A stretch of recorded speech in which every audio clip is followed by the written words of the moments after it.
is like he is too light to the fact that like in a series against Bam or obviously Embiid and of course like and like the Giannis types like it's what we've been saying like he can alter shots against guards and forwards, but Right. when he has to man up against these huge guys like it's not pretty. You end up needing two or three guys to be down low with him. Right. And it just puts us in a weird position rebounding wise. Yup. Like I, I believe the Nets out rebounded a couple of these teams in these losses, but the it's not about rebounding necessarily. It's about positioning and holding positioning so that the players around you can be dominant. And where I've been impressed with Nick, I'm happy with the progress, but he stunted his growth a lot by not being like he has the frame to put on some weight. It's not going to be easy, but he could have been in the gym a lot more than that. He can't hold position. He's not. His rebounding numbers are going to be hurt by the fact that he just weighs too little, and he doesn't have a good foundation of strength. Like he just needs to be in a gym, eating raw meat and doing squats. Like someone should just bring him trays of ribeyes and let him just do squats. On it.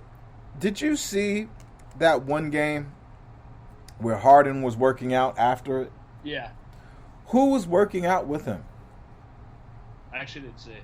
So there was someone there who was actually working out that had on net shorts, but I didn't see, like the person filming that video just filmed Harden, and it looked like they were doing a circuit training where going from one station to the next. Yeah. And one, I like that. Like Harden working out after the game shows the dedication. But if he's dragging the kid along with him, if that's almost like a ploy to like let's work out together, I love that. I how have you felt about Harden and his role on this team in this recent last 5 games? I thought on the road trip he looked awesome, especially like on Christmas, and I thought he looked basically back to around the Houston stuff. Yesterday I thought he looked slow. He was an absolute, and I don't like use this lightly. He was an abomination on defense yesterday. Oh, Like horrible! like The worst Desmond defense I've seen him play. like he was in Houston Harden at his worst defense yesterday. Like Desmond Bane, basically they were switching, and when whoever got on Harden, he basically couldn't stay in front of anyone, and they were getting layups and or easy floaters that then Steven Adams would get the rebound and kick it back out, and they would Right. do it all over again. It was really rough to watch him. He just didn't look. Yesterday he looked like kind of how he looked earlier in the year. But look, Harden does not have to be a top 5 or 6 player if Kyrie is playing. When Kyrie isn't playing, that's when we need him to be like in his tip top shape.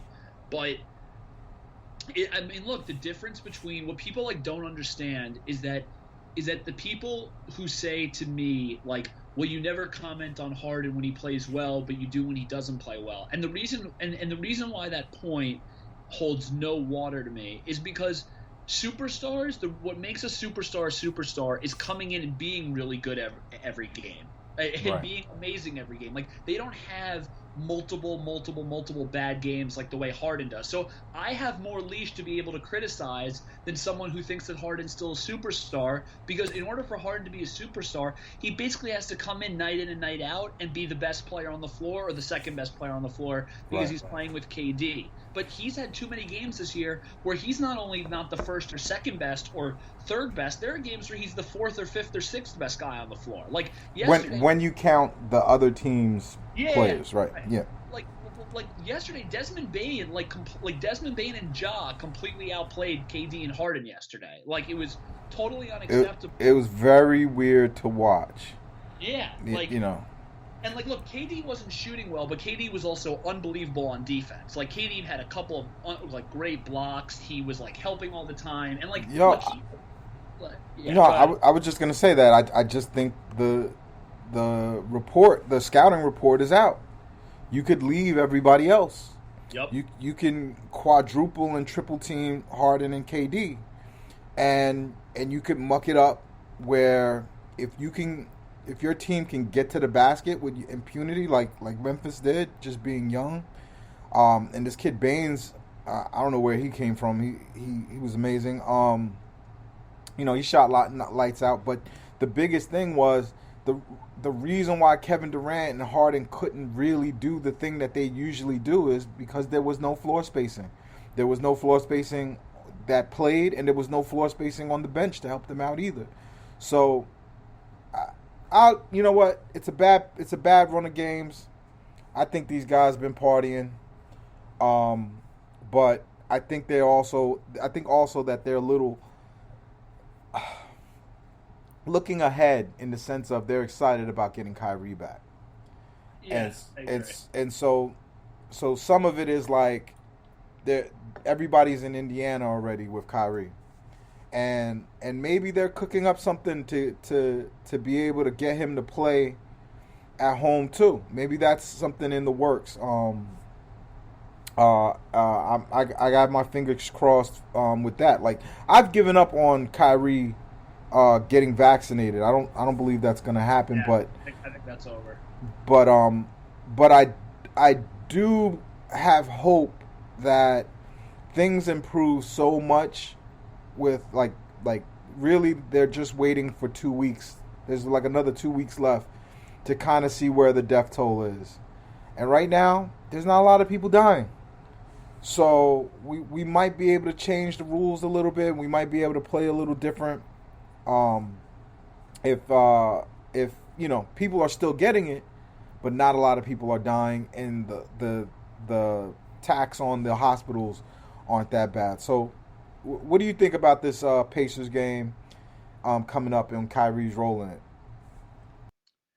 Look, I think when he plays, the Nets are they just feel like a different team. The ball just has a different energy.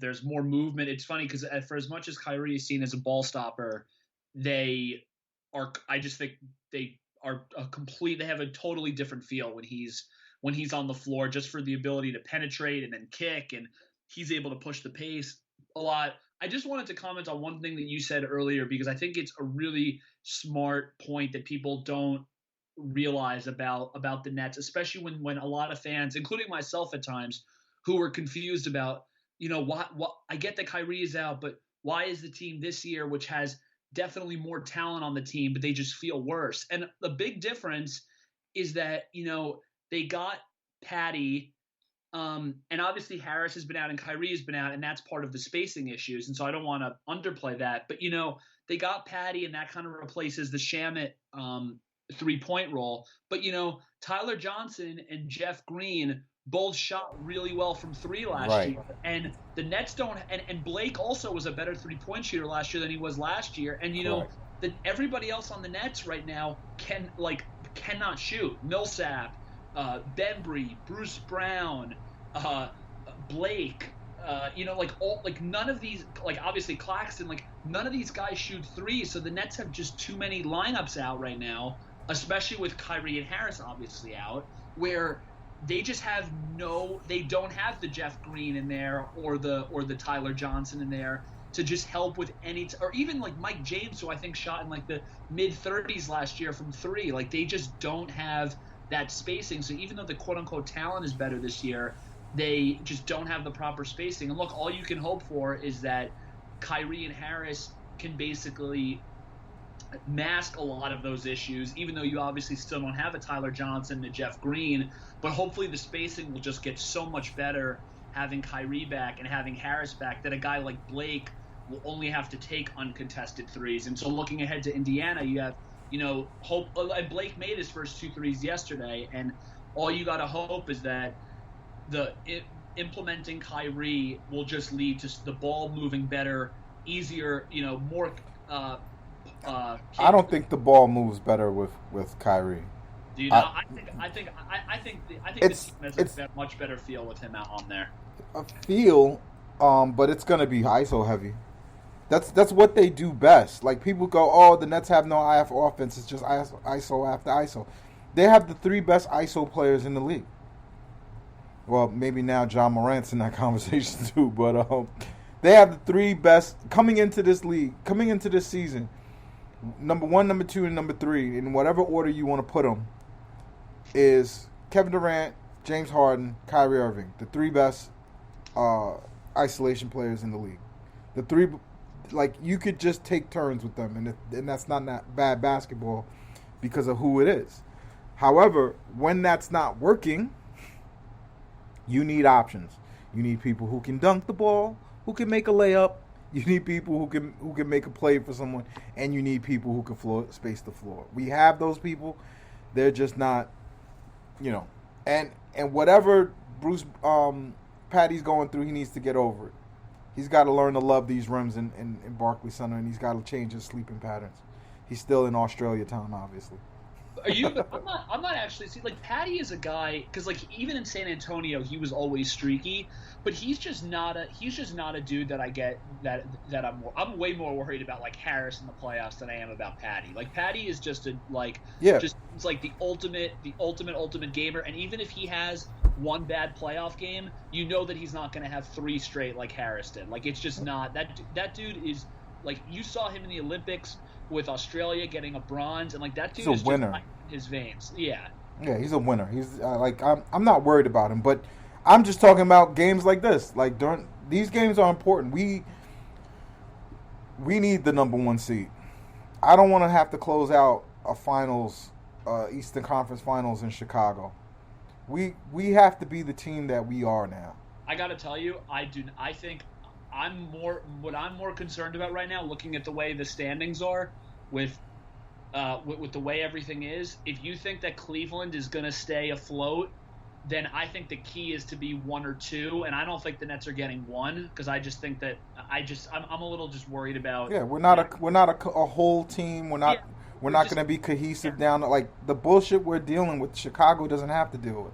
But Eve, I know you feel this way. So obviously, Bulls are 1, Nets are 2, Bucks 3, Miami 4, Cleveland 5, Philly 6. There's a big drop off between playing Philly as the 6th seed if you're the 3 versus playing Washington, Charlotte, Boston, Toronto, the Knicks, which is 7 through 10. That's on my mind, and if you have to go that route in the so you're just setting yourself up to have 3 rounds of just punishing basketball, right, that doesn't suit you, and they've got to get serious about these games. And like honestly, I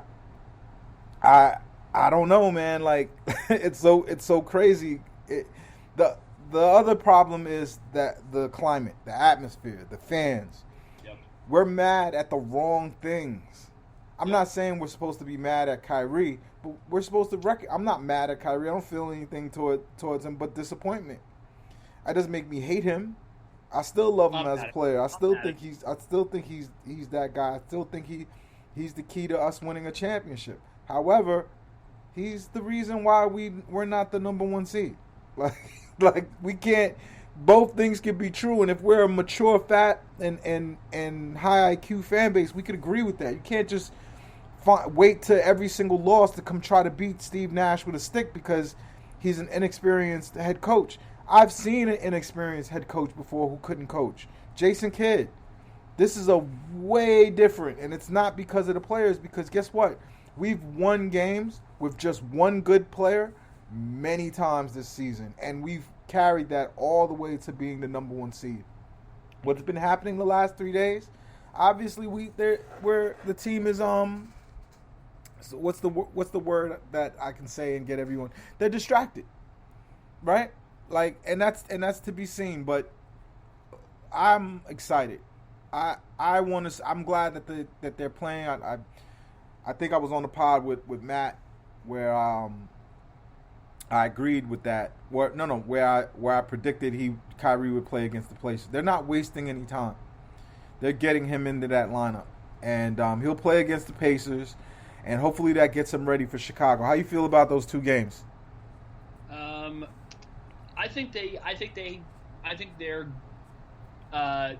the Pacers are just a team that has a lot of issues, so it's good that the Nets are facing them when they are. But